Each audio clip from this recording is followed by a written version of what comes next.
Hello, everyone. Welcome to my podcast. Today's episode, Rethinking Client Education in Telecommunications. I'm Greg Rabine, and I help IT technology solution providers scale with AI-powered systems so they can grow revenue predictably. Telecom has always been about connections, but in today's landscape, it's not just about connecting networks, it's about connecting knowledge. In the past, telecom was all about hardware and lines. Today, those same functions, voice, video, messaging, networking, are now delivered as cloud services. I'm super excited to introduce today's guest, Jeff Hootselle, founder and CEO of SkaleSmart, a fast-growing technology advisory firm based in Jacksonville, Florida. SkaleSmart is unique in how it helps mid-market and enterprise organizations make smarter technology decisions. And what sets Jeff apart from his, what sets Jeff apart is his commitment to education, making sure clients not only buy the right solution, but also truly understand what they're buying, why it matters, and how it connects to their long-term business goals. So before I turn the mic over to Jeff, let me just run through our topics.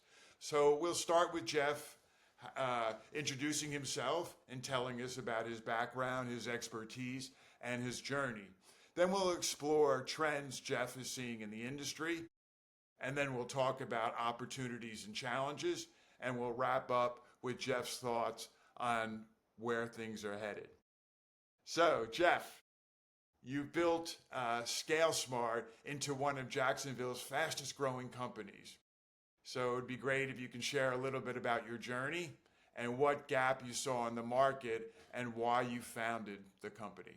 Yeah, that's great, Gregory. Thank you. Thank you for having me on your show. I think it's fantastic. Quite an intro. Now I got a lot to live up to here, but yeah. So I founded SkaleSmart with a good friend of mine, Daniel Beatty. He's my co-founder and our CTO.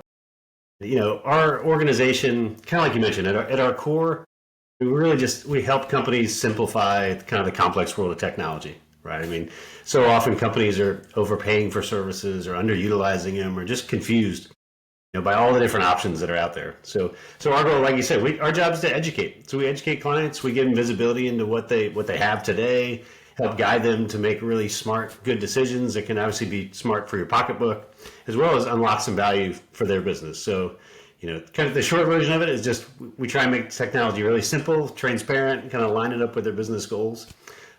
It's kind of the core of it. I've been in the market for probably about 25 years. So is like I said, our co-founder. So been doing it for a little while now. Like I said, I love technology. It's a lot of fun. It's a really exciting time, like you mentioned, to kind of be in the space. Yeah, but education is a huge part of what we do and what we're really passionate about. Awesome. So when you first engage with clients, what are the biggest misunderstandings or blind spots that they typically have about telecom or cloud decisions?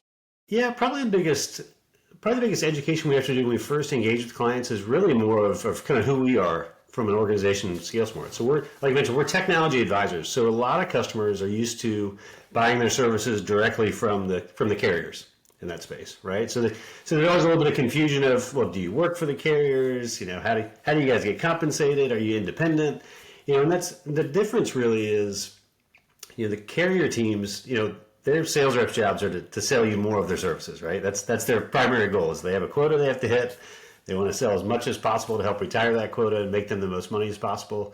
We're very different. So our job from a SkaleSmart perspective is we first want to educate the customer, help simplify the options that are out there, and then really help them make good decisions that fit their business, right? So we're not pushing contracts. From our point of view, we're trying to build clarity and long-term value for long-term partnerships versus kind of the short-term of, hey, I just want to sell you product X for as high a price as I possibly can to get the deal done and move past that. So we're not selling contracts. We're kind of selling and building a relationship is our focus. Understand. So what are some of the costly mistakes that you see organizations make that aren't properly educated about properly educated about vendor decision. Yeah, it's funny. It can be really confusing. I had a conversation with a client once. This was probably a couple years ago, and they said dealing with telecom bills was like it's like buying an airline ticket. You think you bought the flight and it's done, that's it. But then you got to charge for your luggage, and there's a charge for your seat assignment, and the recycled air costs money. It's like everything costs something else, right? So it's we kind of laughed about it, but it's kind of the reality. It's the same with telecom bills. It's until somebody really breaks down a lot of the mystery and where the hidden fees are and services and really what are you getting for what you're buying there, it can be really confusing. Again, that's our job, is kind of help clients kind of navigate their way through that jungle and really understand what's going on, both with just the technologies that are going to fit their business needs and what are they getting, what they're paying for. Understand. So, I mean, you emphasize being vendor neutral, and with access to 300 vendors or over 300 vendors. I mean, I was a software sales guy for many years, so I understand all of this. But the challenge of being a vendor and trying to penetrate a target account. But how do you help clients cut through the vendor noise and so they can make confident decisions? Yeah, in most cases, it's taking that time on the front end to really understand the client's environment, right? So we spend a lot of time understanding the customer, their company, kind of where they're trying to get to and go to as an organization, number one. And then once you have a clear set of, what's important to them, what their requirements look like, and, what's going to make a successful product, that makes it really easy to us. I mean, you mentioned we work with 350 different service providers out there in the market. That's a lot. But usually if we have that first step of really understanding what the client wants, we can very quickly narrow that field of play down to, in a lot of cases, 3-4 vendors that we think can do a really excellent job for that company's specific needs. So, we'll get those questions all the time of, who's the best provider for call centers? Who's the best provider for data centers or cybersecurity? And for us, there's not really a clear answer to that. Because in most cases, it's very client dependent on what they're trying to accomplish and what they're trying to get to. Each of these companies have different strengths and weaknesses, and that's a lot of the hard part with navigating that space is, everybody. It's kind of a sea of similarity, right? Everybody looks very much the same. Everybody talks, especially now with AI, right? Everybody has AI, but what does that really mean behind that? So a lot of our job is to really get past all the marketing noise and sales pitches and get down to the core of, what's really going to work, what's really going to be effective for that customer. I agree, and but I guess what would be good to understand a little bit is how do you balance the requirement for cost savings with innovation? So clients want to save money, right? It's all about the budget, but they also need to gain resilience and scalability. So how do you balance that? Yeah, it's tough. I think we never want to lead with cost as the main driver, and we typically don't even ask those questions. We want to find the right fit first, and then our job as that advisor is to help them negotiate and get the best pricing, get the best terms, and in some cases that's putting a little competitiveness in the market if there's a couple carriers fighting for that business, help drive down and get the customer the right fit. So I think that's how we tackle kind of the pricing things and contract terms and things like that. But most importantly is the tech, right? So there's different strategies you can deploy. I mean, one of the things we've done for a lot of customers, Gregory, is we'll look at a lot of legacy technologies and find areas where we can find savings. So think things as simple as consolidating your network providers, right? We have a large national home builder right now that has dozens of carriers across their locations across the country. We're working on a project with them to consolidate those vendors from 15 to 1. And through that process, it's going to save them hundreds of thousands of dollars a year, in that case. We're doing the same thing with folks that have POTS lines that are older. And it's older, not super sexy technology. Nobody's excited about talking about, POTS lines and phones lines, but it's still something that's in use. There's ways, again, to move that to newer technology that reduces cost. And a lot of times we'll take the savings from those projects and then reapply that to some of the things you're talking about. So maybe a customer wants to experiment with AI and they have some unique projects they want to do in the data center. They want to get high trust certified. I know you're in the cybersecurity space. Those things are expensive. So if we can find savings in one area of the IT budget and shift those into new projects, sometimes that's really kind of a winning strategy there. Oh, understand. And I would think that new initiatives and also new markets that your clients are entering have a whole new set of requirements around cybersecurity and certainly the data center or the communications or the telecom. Yeah, the security side's a very complex, it's a complex and ever-changing world, right? I think for a lot of our customers, we have a lot of customers in the healthcare industry, where they have to be HIPAA compliant. A lot of them are striving for things like high trust to be certified. Even just the rules of the game of what do you have to do to be certified in those cases is constantly moving and shifting because the technology is moving and changing. So that can be really complex and tough. We have customers that do business with the government. And obviously they have their own requirements, things like CMMC and things like that that are unique and very challenging to do. So it's kind of a naturally always evolving process. We try and find sharp people that are really really experienced in that space and leverage some expertise that we have on our side, again, to kind of walk them through that process and give them some guidance on making those good choices. Do your prospects or the clients you're working with, do they also ask you to participate in the cybersecurity part of the business? We do, yeah, I think so. We have several projects right now. I mentioned a large healthcare company now that was, they're they have aspirations to go public at some point. One of the things that they've kind of identified as a checkbox is to be high trust certified for that. Where they were starting from today was a very distributed architecture. A lot of locations are all making individual policy decisions, things like that. So trying to get that into now one cohesive enterprise strategy, document all the things you have to document to get it certified. It's a journey.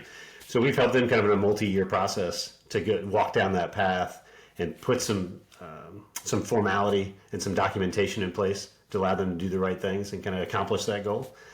So we're not doing the nuts and bolts work ourselves, but we're really helping them give some guidance and bring some knowledge to the table to help them accomplish those things.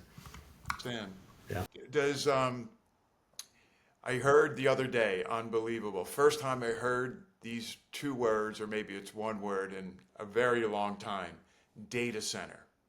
Yeah. So I heard somebody saying that, in a few years, data centers will be back. Is that something that you believe, or do you think that'll never come back? I think so. I mean, I think the data center world's really interesting right now. I think, 10 years ago, give or take, there was kind of this, just like we talk about AI right now, there was this huge push for cloud, right? You'd have the CEO of your company would come back from a flight on Delta Airlines, and in the back of the chair, you read the magazine that said everything's cloud and we got to make our move. And everybody's strategy was how do we become cloud first and be cloud first and move all our workloads to the cloud. And that was great. And I think you saw a lot of benefits that came from that, especially with resiliency and redundancy for customers and some flexibility of spinning up infrastructure, in a quick fashion. But the downside to that was it's expensive. I think being able to predict what those costs were going to look like in a cloud environment for all those different workloads, it was a very challenging thing to do for people that were doing this for the first time.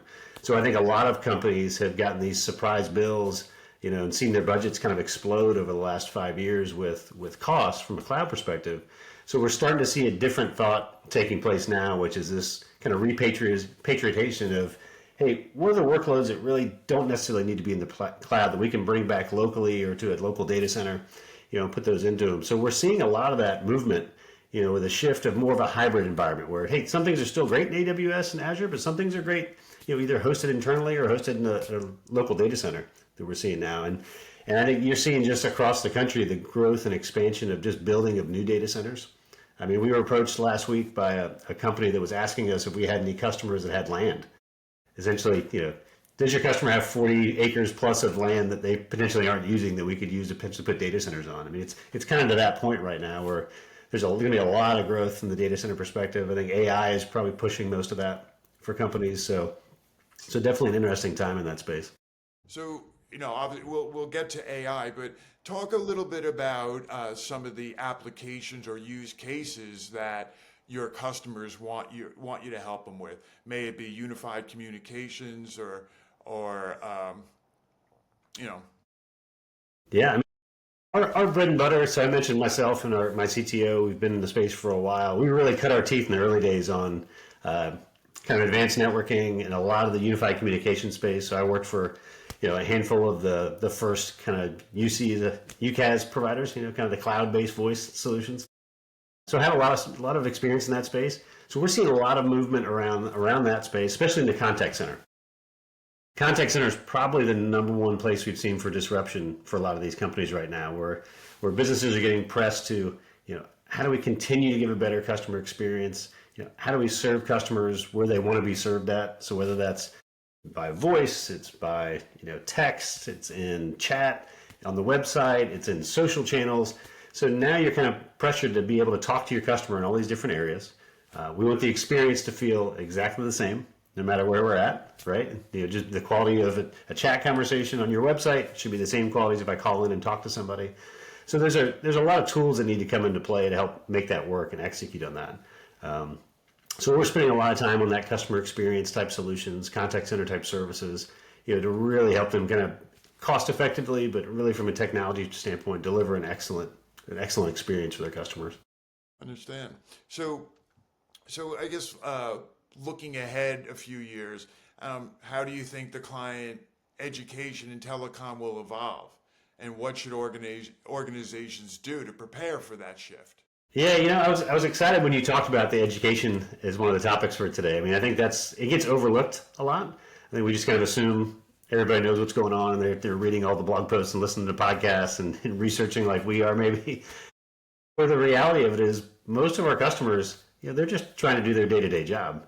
They've got to keep the lights on, manage a team, take care of business goals, put out fires.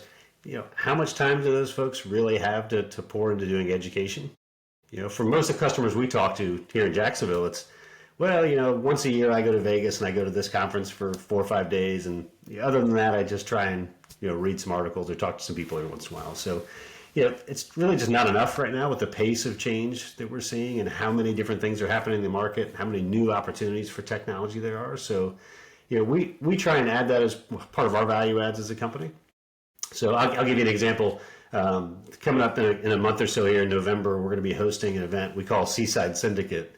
So it's an invite-only event we do for CIOs and senior leaders. And really the whole idea is just to create a space where we can do real education, collaboration between these executives, some kind of peer-to-peer learning, without all the typical noise of the regular conferences, right? It's not the lunch and learn with the rubber chicken lunch and prizes and somebody comes up and gives you a sales pitch for a half hour. I mean, these are kind of exclusive invite-only events where it's very conversational. We want the audience to talk twice as much as the people on the panels do, but we bring in experts and leading folks in panels to talk about what's happening in the industry and what's happening in technology. So, we feel good about that. It's going to help our relationships with our customers of every interaction they have with us. We should be teaching them something, right? And giving them something they can kind of say, rub their chin about and say, I never thought about it that way, or I never thought about this. That's part of our role, I think, as advisors, is to always be educating customers so they can make good decisions. So, I mean, that's really terrific. The conference sounds amazing. So is this conference for just your customers that are officially customers, or for your suspects and prospects and partners? Yeah, certainly for our existing customers, of course, that's part of it. But we do it for folks in the area as well. I mean, a lot of our vision of this is we want to build a community here in the markets we're in. I mentioned it's hard for folks in these jobs. They have limited time, to travel and go to conferences. And we hear vendors speak all the time. We talked about the 300, suppliers we're working with. I feel like we're constantly in a state of education and learning for this. But, for this, we want to invite people we haven't worked with in the past to these events, along with, current customers of ours. We kind of feel like that's a value add where we can educate the entire community on it, not just people that we're doing business with today. And obviously it's good for us too, right? We're hoping we can meet some new folks and, have some new conversations and kick off some potential relationships. But yeah, I think it's really to have a setting where you get just bright folks. They think differently and they're creative. They can really add to the conversation is who we want to invite to those events. So you meant you're in Jacksonville, Florida. Mm-hmm. And I like Jacksonville. Go My Jags. friend lives in, not Jacksonville, but my friend lives in St. Augustine. Yeah. And so I fly to Jacksonville and then drive down with my girls to visit her. But anyway, where is the Seaside conference going to be? Is it going to Yeah, be? we actually do that in Ponte Vedra, so not too far from St. Augustine. So Ponte Vedra Beach. This one we're doing is going to be at a beach club. It's called the Lodge and Club. It's right on the water. They're in a beautiful venue, so it'll be a great setting for it. A really nice environment. Yeah, that's really great. So, how many people are you expecting or are you targeting to bring in? Yeah, so these venues are unique. We actually try and keep them pretty small. We want to keep it to probably 25 to 30 people. And the reason behind that is we want it to be conversational. So a lot of times you go to these events and they're in the hotel ballroom and there's, 200 people in there, and that becomes a one-way conversation at that point, right? I mean, they're still great and you have great speakers and giving presentations, but those events are more of somebody's talking at you. We want this to feel more like a round table where it's, hey, I have the time where we can really connect and talk about some ideas. I can feel like I can raise my hand and participate in the conversation and not feel like I'm being judged by 200 people in a big conference room, right? It feels like a more intimate setting. So we're going to get better output from that, I think, and better discussions. So you mentioned, again, it's Jacksonville, and I guess this is where I was going. Are you a regional company? Are you nationwide or global? Are your clients? I mean, Yeah, we have customers kind of across the board. So we do a lot of work. Really, mid-market is our kind of our main focus area from a customer size perspective. That's kind of our sweet spot, I would say. But we have some smaller customers. We have some large enterprise customers as well. But we have customers across the country. So I think just from being in the industry for a few decades now, and myself, we just built relationships over time, and you get close with folks and they move companies and change and shift. So we're across the U.S. We have companies that are global as well, and kind of a wide range of industries and verticals that we serve also. Sure. Well, I mean, you have competitors, obviously, and the big firms, the gigantic firms. I covered a few of them, and when I worked for IBM, I covered Deloitte and Accenture. So, why do your prospects and customers seek you out, and versus these very large, Yeah, kind of the big three consulting companies. yeah. Yeah, I think it's a couple things. I think one is we're very narrowly focused, right? So I mean, we're strictly doing technology, and a lot of these, especially heavy on the telecom side, is our background. Couple decades plus experience makes a difference, right? When you've done hundreds and thousands of deployments in these areas, we just know a lot of the right questions to ask. We're really in the weeds with a lot of these different service providers and can kind of tell you who's doing well, who's not, because it's very cyclical. And Gregor, you know this. You've been doing this for a while as well, right? I mean, the service provider that was fantastic 2 or 3 years ago when you last made a buying decision, they either may not exist today, they may have merged with 4 companies, their leadership may have changed. So the market's constantly changing a lot. So we feel like one of our strategic advantages, beyond just having some experience and seeing what goes well and what doesn't, is really being able to have kind of our finger on the pulse of these different environments and these different companies, of knowing who's doing well today and maybe who's struggling with some growing pains or with some mergers and things like that. I think the other side of it too is just personal attention. We're very nimble, so I think we give a lot of credence to the relationship we have with customers. I'm not coming in and bringing a team of 25-year-olds to charge you, high 6 figures for some project, right? It's when you're working with us, you're getting me, you're getting a CTO that's very experienced in the space.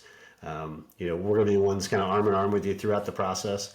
And our relationship doesn't really stop when that contract gets signed, right? For a lot of organizations, it's, hey, you've made a decision, you're going to move forward with, company XYZ for your call center services. Good luck, call us next time you need us.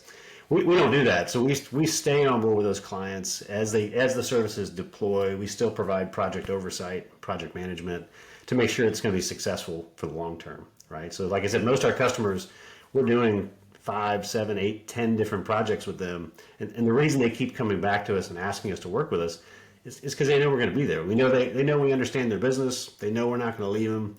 So if there's an escalation 2 years from now on a product that we help them buy, we're right in the thick of it with them as well to make sure it gets resolved, make sure things go well. Awesome. So how do these customers or prospects customers find you? Yeah, that's a great question. A lot of it's, we have a lot of relationships. We do a lot of events, like I talked about, from an education standpoint.